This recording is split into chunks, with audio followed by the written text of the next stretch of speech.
Boa noite, sejam bem-vindos ao podcast da Unicecal. Hoje, dando sequência ao nosso quadro Religiões, o nosso convidado é um convidado ilustre.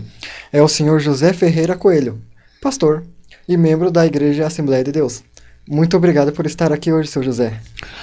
Eu que agradeço pela oportunidade de estar aqui apresentando a Igreja Assembleia de Deus, que está situada na Rua Colômbia 329, no bairro da Ronda. E para começarmos aqui, o senhor pode contar um pouquinho da sua trajetória, como que o senhor se converteu, como que foi a sua entrada na igreja e como que você chegou até o cargo de pastor? Olha, assim, na verdade, para você chegar ao cargo de pastor, você começa como cooperador, depois de cooperador você começa a desenvolver bem o trabalho, aí você vai para diácono, e diácono você já começa a ser um pregador da palavra de Deus, pregando o evangelho, e de diácono você fica alguns anos também, não é questão de pouco tempo, é questão de muitos tempo, 3, 4 anos, e depois vai a presbítero, também fica lá uns 2, 3 anos de presbítero, também estudando, cursando, fazendo curso também, né? Que o pastor não, desde quando você é um diácono, você tem que já estar fazendo curso. Teologia, e estudando Bíblia, e livros, e etc, né? E depois de que você fica alguns anos de presbítero, aí você vai evangelista. Também continua estudando e fazendo curso. E depois que você vai evangelista mais uns 2, 3 anos, estudando e fazendo curso, aí você chega ao pastorado. Mas só para relembrar que o diácono, ele já começa a pastorear a igreja quando ele é desenvolvido e estuda, é estudioso e desenvolve bem no púlpito para pregar a palavra de Deus, que tem um bom conhecimento, ele já também pode até pastorear, né, a partir de diácono. Entendo. E esse tempo que o senhor ficou como pastor, teve algum momento que marcou você, uma lembrança que você nunca esqueceu? Poderia contar pra gente? Teve um momento assim na igreja ou fora dela também? Sempre tem, porque a igreja é uma comunidade, é uma família, realmente é uma família, né? Muitos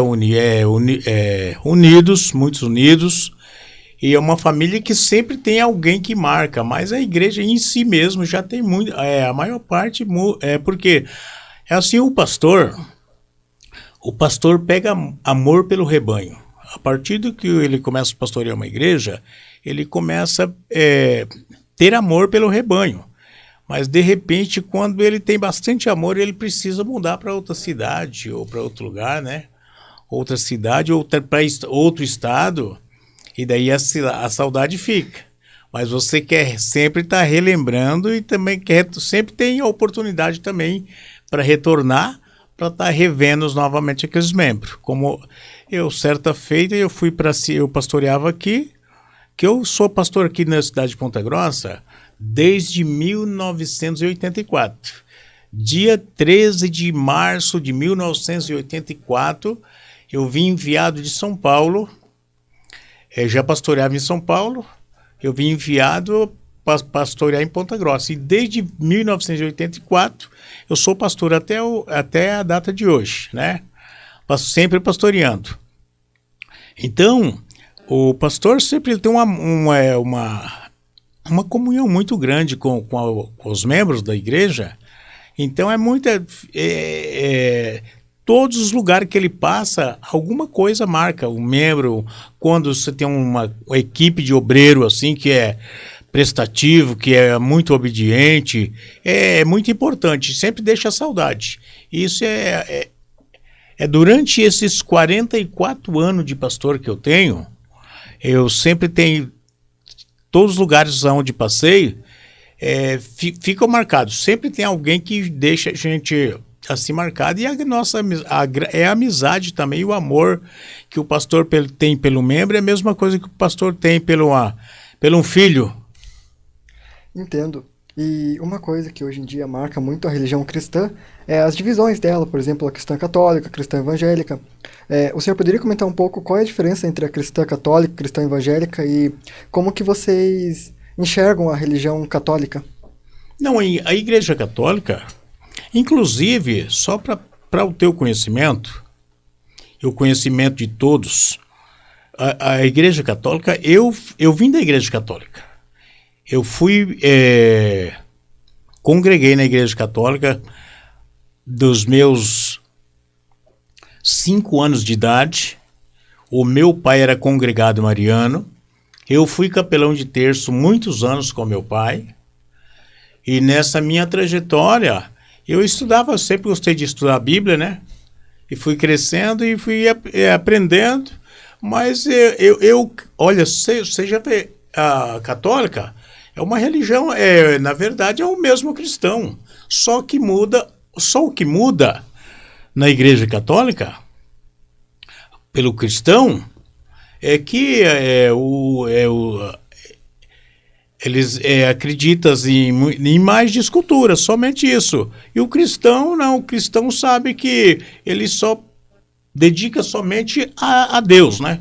Que a gente tem Deus como o Criador do céu e da terra. Então nós acreditamos, mas só que tem uma coisa, a Igreja Católica é a mesma coisa do cristão. É porque existe muitos católicos, talvez que fala que é católico, talvez não frequenta, mas o católico praticante é o mesmo evangélico. Entendo. E aproveitando um pouco esse gancho, aproveitando um pouco o gancho das eleições que estão bem recentes aí no nosso país, durante as eleições, a igreja em um nível nacional se dividiu em apoio a candidatos à presidência, tanto à esquerda como à direita. Em outro momento, houve até ameaça de punição a membros que defendessem a pauta da esquerda. Aqui isso se refletiu também? Como que foi esse momento das eleições para o senhor, para a sua igreja e toda a comunidade cristã da cidade em si? Não, veja bem, a questão política, ela depende. Tem pastores que talvez não, né, até nem gostem de política, né? Inclusive até dentro da igreja, na igreja, todas as igrejas, eu acredito que até na católica mesmo, é proibido, né, político falar da política dentro da igreja. Mas nós vemos a política como uma autoridade constituída e que nós devemos também acreditar e também até compartilhar, porque isso é algo tão importante também, até para todas as igrejas, não só o cristão, para todo, seja o cristianismo em geral, né?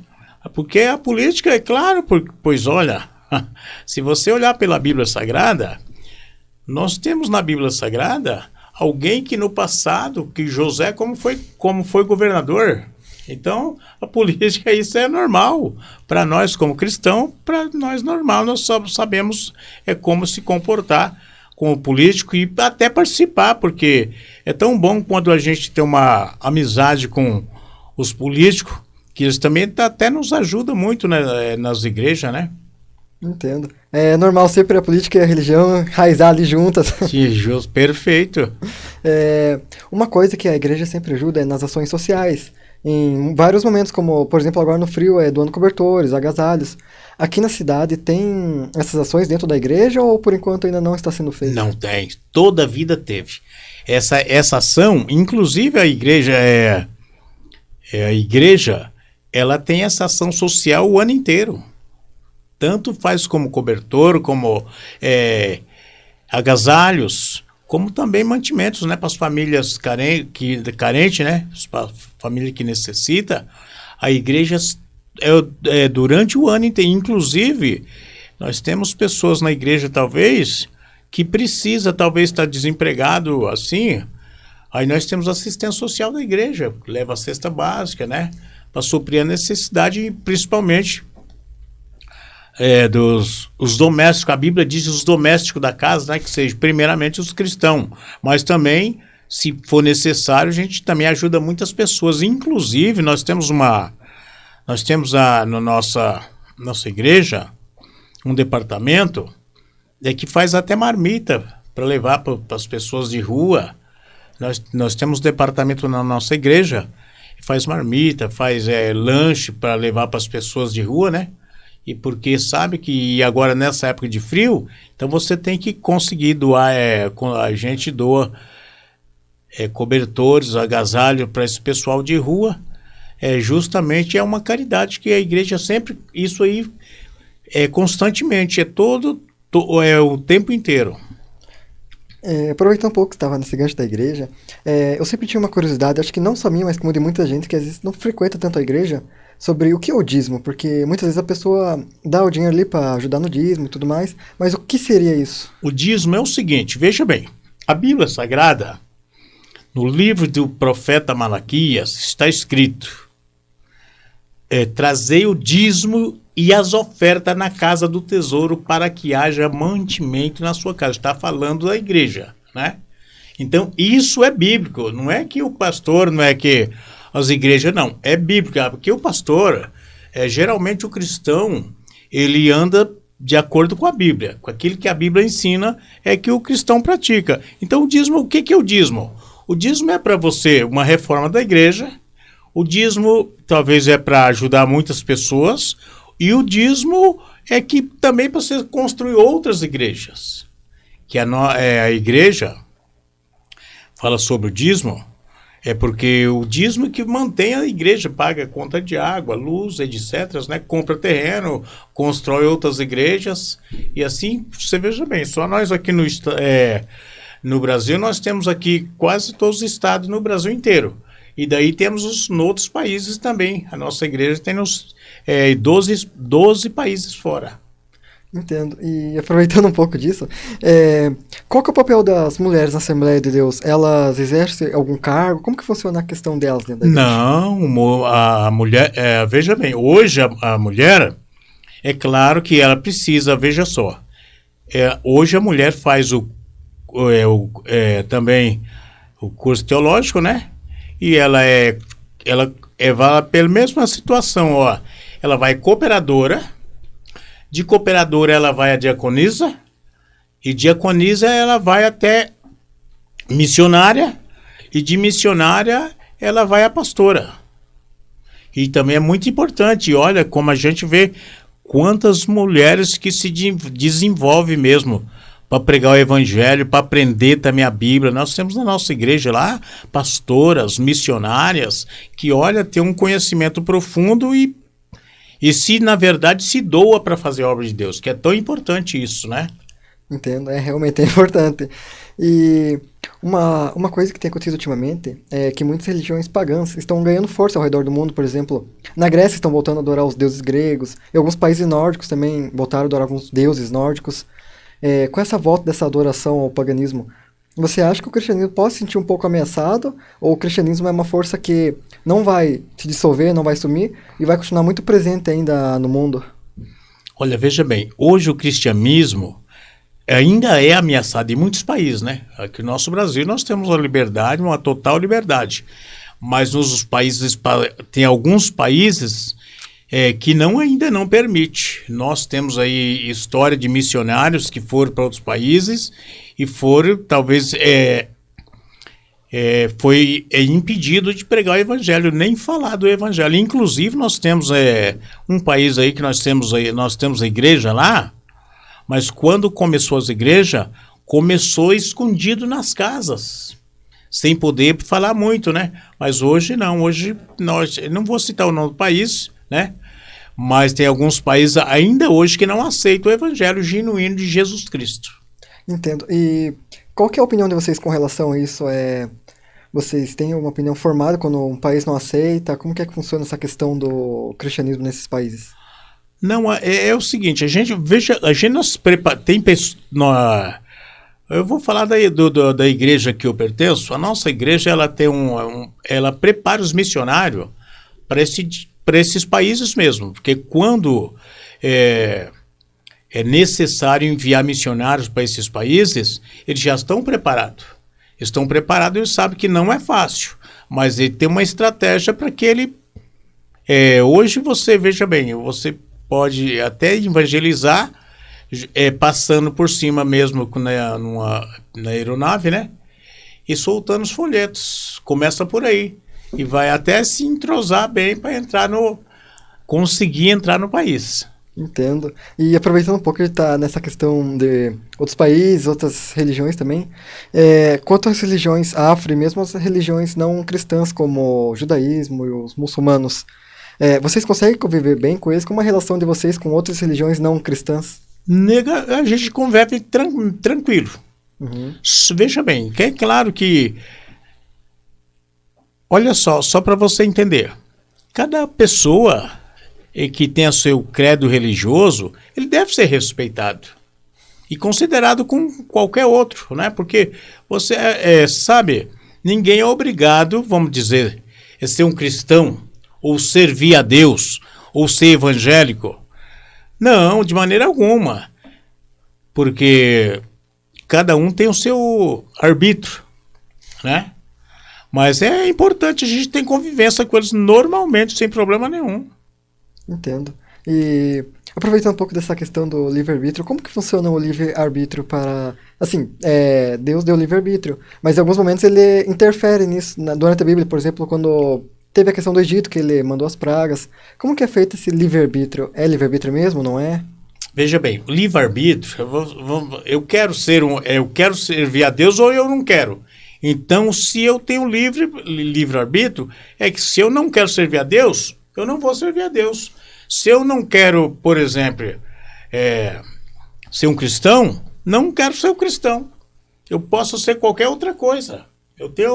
A minha vontade é livre para fazer o que eu quiser, né? Agora, é claro que quando você começa a conhecer o Evangelho, que você começa a ver que o Evangelho, ele muda, transforma a vida de um homem ou do ser humano, ele muda de uma vida diferente, porque você veja bem, como Deus é tão tremendo que ele pega uma pessoa, talvez, eu vou falar uma pessoa que não tem conhecimento algum do Evangelho. Ele começa a conhecer o Evangelho, ele começa a ler a Bíblia, ele começa a sentir que realmente ele tem um caminho a seguir. Mas como é esse caminho? A partir do momento que eu aceito Jesus como Salvador, o único e suficiente Salvador da minha alma, eu tenho que assumir uma responsabilidade diante de Deus. Quando eu assumo essa responsabilidade diante de Deus, eu vou começar a entender o que é o poder do Evangelho. O poder do Evangelho, veja bem, o Evangelho, ele muda uma pessoa. Vou colocar aqui uma comparação. Uma pessoa é alcoólatra. Veja só. Se eu tenho fé que Deus liberta esse alcoólatra, eu vou orar por ele e Deus vai libertar. E se ele acreditar que Deus liberta, ele tem uma vida transformada por Deus. Ele é livre. Hoje ele é livre, ele não é preso pelo álcool, pelo vício, por nada. Ele é uma pessoa livre porque ele é liberto por Deus. Então, é questão de você ser um cristão, é você acreditar e ter fé e confiar que Deus muda realmente uma trajetória de qualquer pessoa. A pessoa talvez está numa sarjeta, mas de repente Deus levanta ele e daquela sarjeta ele passa a ser um adorador a Deus. E a Bíblia diz que nós precisamos, que somos cristãos, devemos adorar a Deus com toda a nossa fé, de todo o nosso coração, com toda a certeza que Deus é o dono, do Criador do céu e da terra e mares, e é o único Deus que tem a salvação eterna. Entendo. É um bom ponto de vista. E assim, como que funciona para se batizar na sua igreja? E quais as punições um membro da igreja pode sofrer se não seguir as regras da igreja ou mesmo da religião? Não, é o que eu te disse, ele tem um livre-arbítrio. Veja só, para ele ser um cristão, se ele aceitar Jesus como Salvador, declarar com a sua boca, eu aceito Jesus como Salvador, e ele começa a frequentar os trabalhos da igreja, e você veja só, aí ele vai aprender o que é ler a Bíblia Sagrada, vai aprender como é o Evangelho, o poder do Evangelho, a transformação que o Evangelho traz para um ser humano, Depois que ele tiver, se ele quiser se batizar, ele vai sentir se batizar. Aí o que ele vai fazer? Aí ele vai ter um discipulado, a gente vai ensinar ele o que significa o batismo, porque a Bíblia diz que aquele que crê e for batizado será salvo. Entendeu? E a Bíblia diz que o que não crê e não for batizado será condenado. Então, veja bem, ele vai entender isso aí, ele vai aprender, ele vai ver a Bíblia Sagrada falando a esse respeito, o que significa o batismo, ele vai entender, depois que ele entender, que ele vai sentir se ele quer batizar ou não, que também não é obrigado, só batiza de livre e espontânea vontade. Se você acredita, se você confia, então você pode ser batizado. Aí ele vai passar pelo discipulado, ele vai aprender, aí nós pastores vamos ensinar ele, e tudo pela Bíblia Sagrada. Aí a Bíblia fala que ele tem que ser emergido. Você sabe o que é imersão? Imersão é quando você coloca ele na água para batizar, que é sepultado na água. Por que sepultado na água? Porque a Bíblia diz que os nossos pecados foi levado ao mar do esquecimento. Ao momento que você é batizado, então você assume um compromisso com Deus, de servir a Deus. Você entendeu? Aí você perdoar seus pecados e você tem uma nova vida com Deus. Entendo. E aproveitando um pouco esse gancho que você falou da salvação, na história tem muitas figuras que foram muito cruéis em vida, que fizeram atos realmente muito horríveis e complicados. Mas se ele tivesse se convertido, ele pode receber a salvação ou pelos atos cruéis dele em vida ele não recebe? Olha, eu vou te colocar, eu vou fazer uma comparação aqui para você.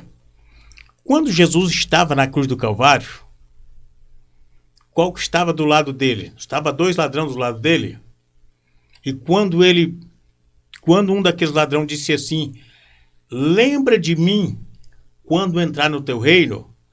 E a resposta de Jesus foi essa, ainda hoje estará comigo no meu paraíso. Você entendeu? Era um ladrão. O ladrão era um pecador, não era um pecador? Tinha feito muitas coisas erradas, mas Deus o perdoou. Você entendeu? Deus, quando você arrepende de todo o seu coração, de toda a sua alma, Deus, ele é o único que nos perdoa e que pode perdoar todos os tipos de pecado. A partir do momento que você se arrepende mesmo, porque Deus, veja só, Deus, ele observa nossas vidas. A Bíblia diz que Deus, ele conhece o som dos nossos pensamentos. Conhece até antes de nós pronunciar a palavra, Deus sabe que nós vamos pronunciar. Você entendeu? Então ele conhece. O livro do profeta Jeremias, no capítulo 23, no verso 23, diz assim, eu sou apenas Deus de perto e também não um Deus de longe? Esconderia alguém em esconderijo que eu não possa vê-la? Porventura não preencho eu o céu e a terra? Então, o que Deus está dizendo? Deus está dizendo, eu te sondo no seu... O salmista Davi disse assim, olha, eu deitei, dormi e me acordei, porque o Senhor me sustentou. Entendo. Você entendeu? Então, aonde nós estivermos, o que nós estivermos praticando de errado, Deus está observando. Agora, a partir do momento que eu aceito Jesus como meu Salvador, eu sou obrigado, eu tenho que ter a responsabilidade de pedir perdão a Deus e abandonar tudo e ter uma nova vida com Cristo. Aí Deus perdoa todos os seus pecados e você tem uma nova vida com Cristo. Entendi. Então todos ainda têm salvação ali. Todos têm salvação. Deus ele veio mesmo para salvar toda a humanidade. Mas nem todo aceita ele como Salvador, né? Ainda está nesse processo. Ainda está nesse processo. Aproveitando um pouco disso, no Brasil, e não só aqui, em muitos lugares do mundo, ainda existe muita questão da intolerância religiosa, brigas por ideologia, por religiões. Aqui no Brasil, e especialmente aqui na cidade, na sua igreja, teve alguém que já sofreu intolerância religiosa por acreditar no cristianismo, ou o senhor já sofreu alguma intolerância religiosa por conta disso? Como que foi uma situação assim? Teve alguém parecido? Não, não, até que não, porque no nosso país aqui, no Brasil, nós é bastante, muito aceito, o evangelho é muito aceito, é muito poucas pessoas que, né? E também as pessoas que conhecem, sabem que somos pastores, que somos cristãos, eles também sabem que a gente tem uma vida diferente, a gente não se importa com ninguém, a gente só cuida da nossa vida, né?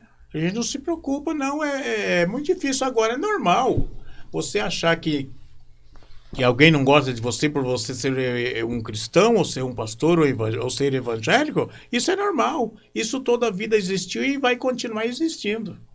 Entendo ainda, não tem como mudar isso, sempre vai ter, né? Sempre vai ter. Aproveitando um pouco uma questão que eu sempre, uma dúvida que eu sempre tive sobre uma figura bíblica muito famosa, é Judas.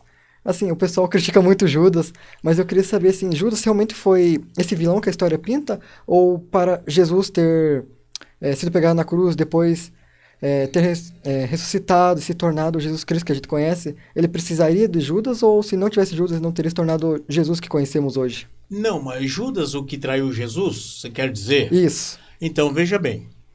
Isso Jesus, ele andava com Jesus. A Bíblia diz que ele andava com Jesus, mas Jesus já sabia, porque Jesus no dia, Jesus disse para ele, olha, algum de vós há de me trair. E um dos seus discípulos perguntava, sou eu, Senhor? Ele disse, não, tu o sabe, porque Jesus já sabia que Judas ia trair. Jesus ainda disse, antes que o galo cante 3 vezes, alguém há de me trair. Entendeu? Mas Jesus já sabia que era Judas. Mas assim, se ele sabia, por que ele continuou com Judas? Por que simplesmente não afastou ele para não ser traído, assim? É que Jesus é o seguinte, a Bíblia diz que tem os bons e os maus. E Jesus soube valorizar todos os bons e os maus. Entendi. Jesus considerava todos iguais. Ah, sim, entendi. Chegou uma pergunta aqui com relação a essa questão da atualidade, que muita coisa está surgindo, a igreja se adaptando ao novo meio de vida, às novas tecnologias. Então, perguntaram aqui para mim, se na igreja eles aceitam relacionamentos de pessoas do mesmo gênero, como que funciona essa questão da igreja e do pessoal da comunidade LGBT e outras minorias? Olha, isso é algo que a Bíblia diz que Deus criou veja bem, o homem e a mulher. É para que 2 se casassem. A Bíblia relata que, veja bem, esse problema você quer dizer o sexualismo, é isso?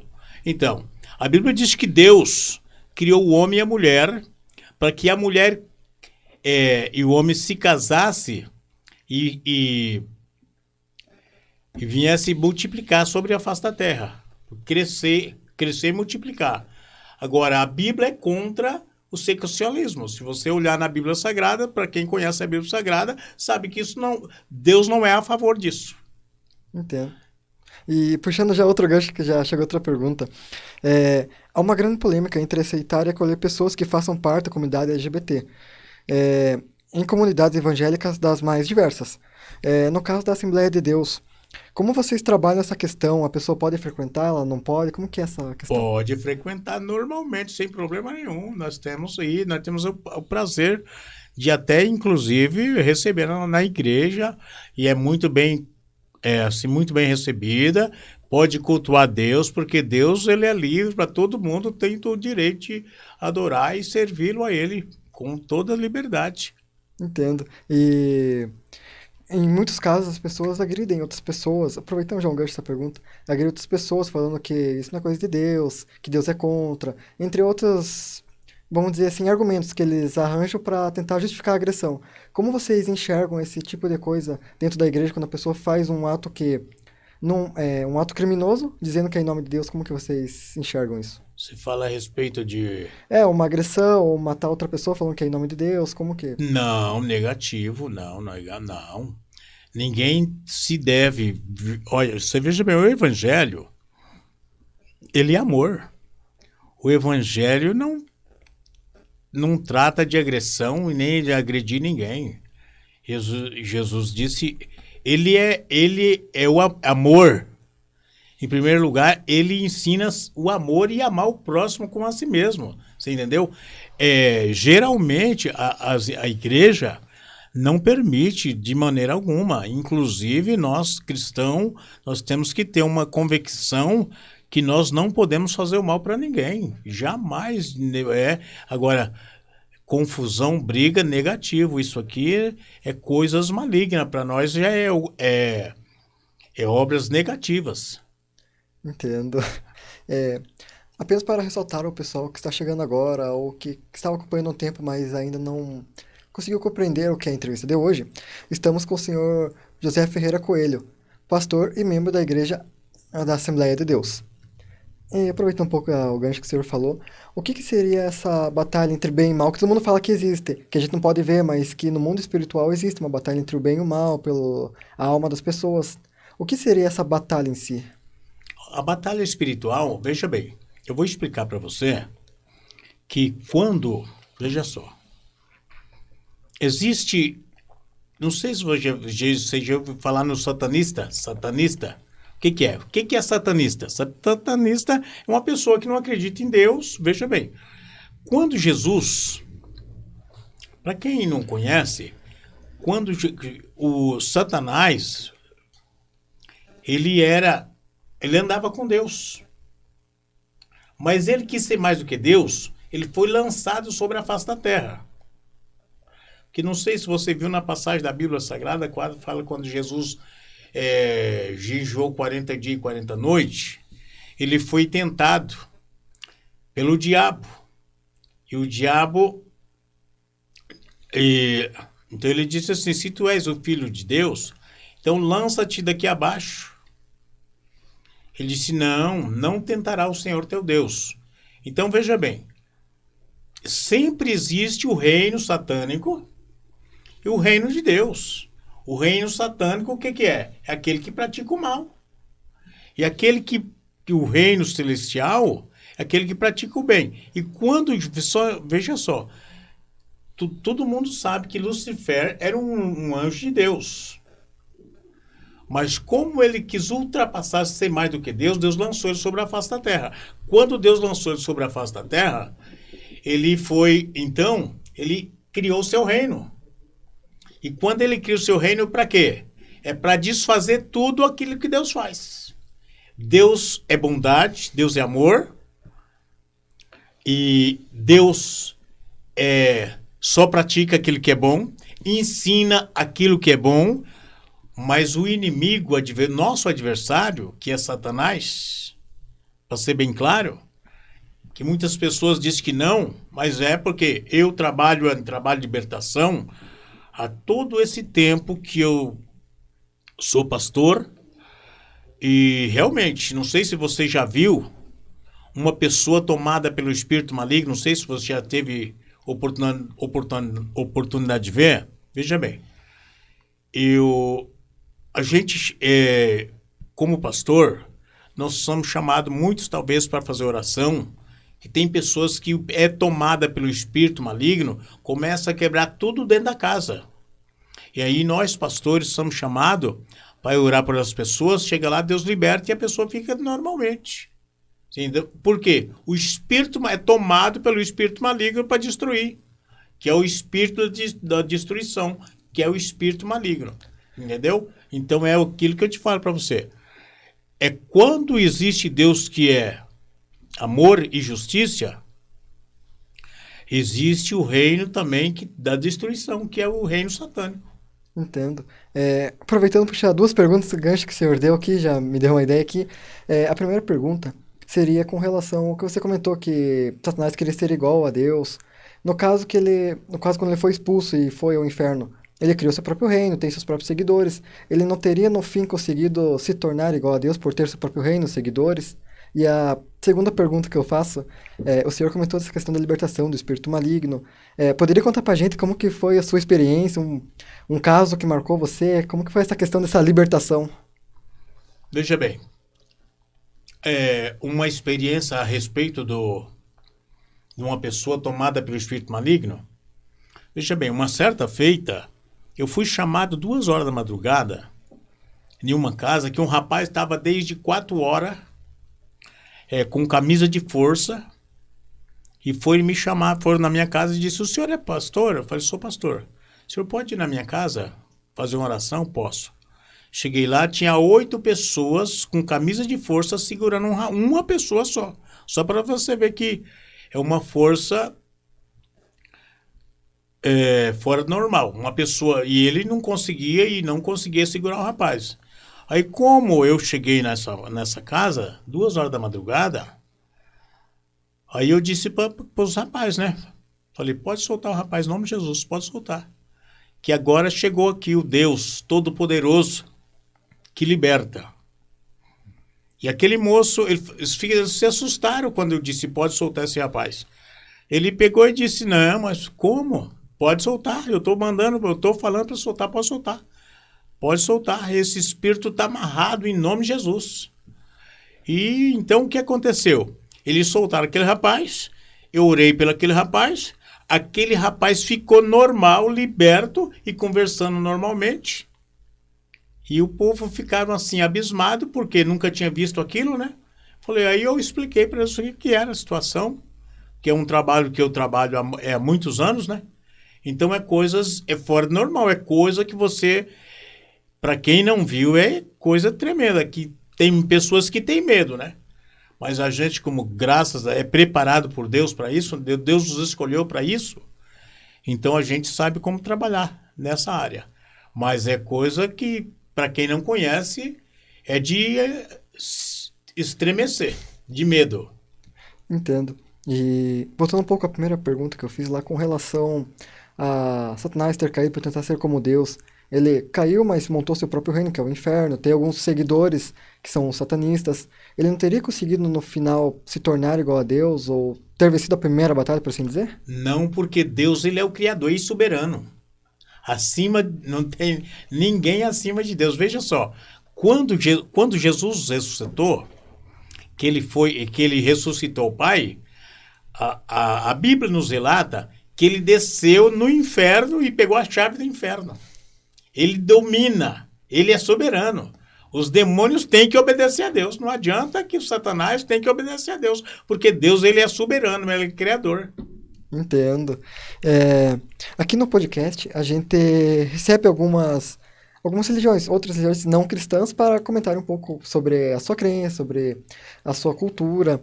E aqui em Ponta Grossa há um grupo que pratica satanismo como religião. Até veio uma representante falar aqui com a gente no começo do podcast.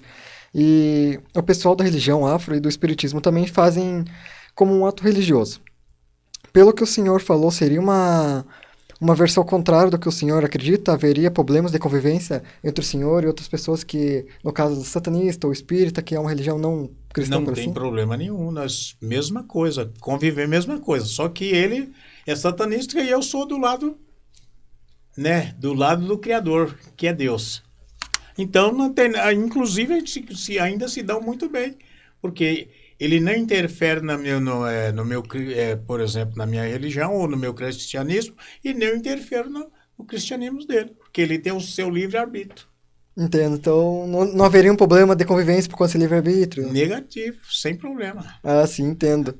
E aproveitando um pouco pelo que o senhor falou daquela libertação, como que foi a questão? Assim, quando você vai fazer uma libertação, você precisa saber o nome do demônio, precisa controlar ele. Como que é feita Não essa precisa, expulsão? não, negativo. Veja só. Os demônios são espírito maligno. E a gente, para fazer esse trabalho, tem muito comunhão com Deus. Se você está em comunhão com Deus, você é uma pessoa preparada para isso, você sem problema nenhum. Você chega e ora pelas pessoas, eles são libertas. Talvez, inclusive, só para você ter uma ideia, que esses demônios colocam até enfermidade nas pessoas. Mas a gente, como pastor, que tem conhecimento da lei divina, a gente chega e já conhece Deus, já mostra também. Que a comunhão com Deus é muito importante, que nada maligno não vai te colocar medo, não vai te impedir de fazer nada, porque você está ali enviado por Deus. Entendo. E, seu José, estamos chegando ao final do nosso podcast. Foi uma conversa super legal. E eu gostaria de saber se o senhor poderia deixar um contato para o pessoal que quer conhecer a Assembleia de Deus, que quer participar da igreja. E se o senhor também poderia, antes de finalizarmos o podcast, fazer uma oração para abençoar todo o pessoal que está nos acompanhando, o pessoal aqui do estúdio. Ah, com certeza. Ah, não, veja bem, para você que quer ir na Igreja Assembleia de Deus, a Adsa Brasil está aqui situada na rua Colômbia 329, ali no bairro da Ronda, bem na pracinha da Ronda, está situada esta igreja onde nós congregamos ali. Você está convidado para estar ali conosco, tá? E nós vamos estar orando para todos vocês que estão ali compartilhando conosco dessa palestra tão maravilhosa. E nós vamos estar orando para Deus abençoar a sua vida, Deus te proteger, te guardar e também desfazer todo o mal também que talvez pode impedir o seu progresso, a sua prosperidade, que Deus possa abençoar grandemente. Então eu vou orar por você que está nos ouvindo, está nos acompanhando nesse momento. Quantos minutos que eu tenho para orar? O senhor teria entre 5 e 10 minutinhos aí para fazer uma oração rápida, só para abençoar o pessoal. Tá. Maravilhoso Deus, vou estar orando a todos que estão nos acompanhando nesse momento e abençoando a todos vocês, tá bom? Maravilhoso Deus e soberano Pai que estás no céu, somos gratos a Ti, ó Pai, por esta oportunidade de poder estar aqui, Pai, diante desse microfone, para comunicar com todos aqueles que estão nos acompanhando, estão nos ouvindo e pedindo uma grande bênção para todos, Pai, que está nos ouvindo, está participando desse trabalho tão maravilhoso, abençoando, Pai, abençoa todos, Pai, aqueles que estão aí do outro lado nos acompanhando, abençoa de uma forma gloriosa essas famílias que precisa, que necessita de uma benção, de uma vitória, de um emprego, de um trabalho e de uma vida melhor. Abençoa os lares, as famílias e todos quantos estão nos acompanhando, Pai, neste momento. Nós te agradecemos, Pai, em nome do teu filho, te rogamos e te agradecemos em nome do teu filho amado Jesus Cristo. Que Deus abençoe a todos e aleluia. Deus guarde a todos. Amém? Amém. E amém, Jesus. Amém. E eu gostaria de agradecer a presença do senhor aqui, que disponibilizou um tempo sua agenda apertado para vir aqui conversar com a gente, explicar mais sobre o Evangelho de Deus, sobre o cristianismo e até as suas experiências da igreja. Então, em meu nome, em nome de todos aqui da equipe, da faculdade, eu gostaria de agradecer a sua presença hoje. Eu que agradeço por esta oportunidade de poder estar aqui. Estou à disposição na hora que vocês quiserem. Estamos aqui para nós, né? Falar do Todo-Poderoso, do Criador do céu e da terra, aquele que um dia me escolheu, me fez conhecer o que é o poder do Evangelho, e estamos à disposição de todos vocês. Que Deus abençoe a todos vocês, que Deus acompanhe e guarde e proteja e nos dê a vitória. Estamos finalizando mais um quadro de religiões aqui no podcast Unicecal. Na próxima semana, vamos tentar finalizar esse quadro com representantes da religião budista e da religião católica. Eu sou Gabriel Cabral e uma boa noite a todos.